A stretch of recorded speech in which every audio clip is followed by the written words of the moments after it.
यदि आप हमारे चैनल के सभी गाने को पसंद करते हैं तो डीडी प्रोडक्शन हाउस के यूट्यूब चैनल को लाल बटन दबा के सब्सक्राइब करें और घंटी के निशान को जरूर दबाएं।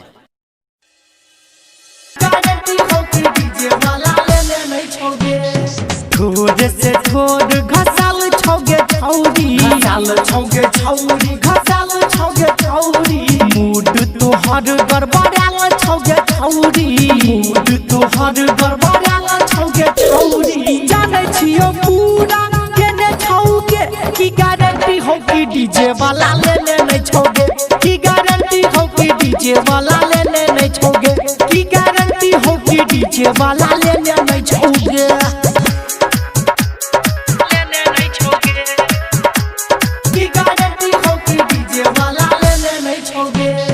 मरकरी बुझला कौरा घबराज गे छौरा सब जबहा केलको सब काज गे राइटर विवेक फोटो लेने छौगे की गारंटी हो कि डीजे वाला लेने नहीं छोगे की गारंटी हो कि डीजे वाला लेने नहीं छोगे गए सुनना गए सुन की गारंटी हो कि डीजे वाला लेने नहीं छोगे की गारंटी हो कि डीजे वाला लेने नहीं छोगे की गारंटी हो कि डीजे वाला लेने नहीं छोगे